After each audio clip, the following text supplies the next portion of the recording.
तो आइए अब चलते हैं, एक छोटी सी कहानी आपको सुनाते हैं। यह एक छोटी सी कहानी बहुत मजेदार है और इस कहानी को सुनने के बाद आपकी हंसी रुकने वाली नहीं है। तो आइए शुरुआत करते हैं इस छोटी सी कहानी की।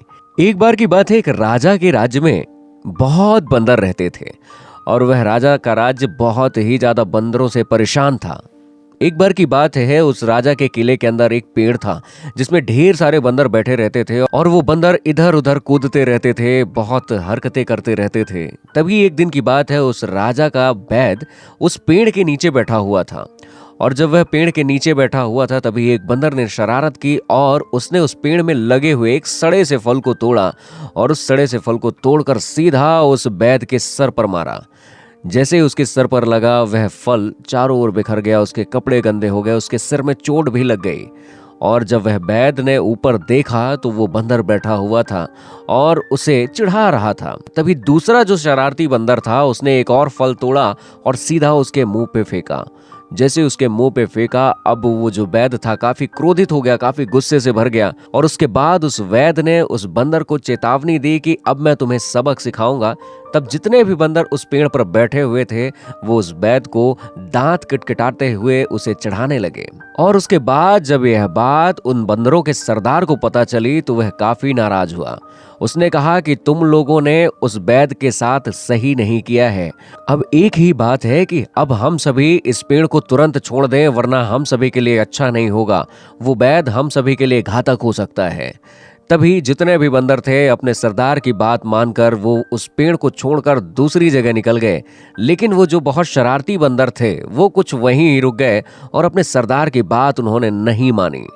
कुछ ही दिनों के बाद राजा की दासी प्रसाद बनाने के लिए चावल को गीला किया और उसे सुखाने के बाद उसने आंगन में फैला दिया।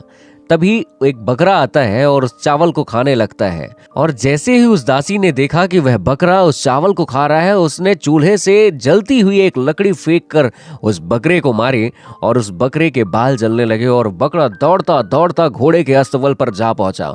और जैसे ही वो वहां पे गया, अब अस्तबल में भी आग लग चुकी थी। जो वहां खड़े हुए घोड़े थे वो काफी झुलस गए थे आग से। अब जैसे ही इस बात का पता राजा को चला, राजा ने फौरन उस वैद को बुलाया और उसे कहा कि इन घोड़ों का उपचार किया जाए, इन्हें जल्द से जल्द ठीक किया जाए, इन्हें स्वस्थ किया जाए।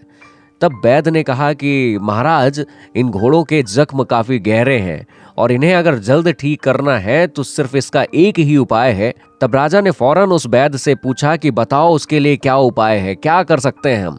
तब वैद ने कहा अगर इनको जल्दी स्वस्थ करना है, इनके घाव जल्दी भरने हैं तो इनके घाव पर बंदरों की चर्बी लगानी पड़ेगी। उसके बाद फिर क्या था, उस राजा ने अपने सिपाहियों को आदेश दिया और वो सिपाही फौरन गए और जो बहुत ज्यादा शरारती बंदर उस पेड़ में थे उन सभी को मार गिराया। उसकी चर्बी जब लाई गई और उसके बाद उन घोड़ों के घावों पर लगाई गई। तो दोस्तों, ये थी एक मजेदार कहानी, लेकिन इस मजेदार कहानी में एक छोटी सी सीख भी छिपी हुई है कि आप शरारत करें लेकिन इस बात का ध्यान रखें कि किसी का इतना ज्यादा मजाक ना उड़ाएं कि आपकी वह शरारत किसी के दिल को चोटिल कर दे और फिर उसका अंजाम क्या होगा इस कहानी से आपने सीख ही लिया होगा। तो दोस्तों, ये कहानी आपको कैसे लगी? कहानी अच्छी लगी हो तो बहुत बहुत शुक्रिया।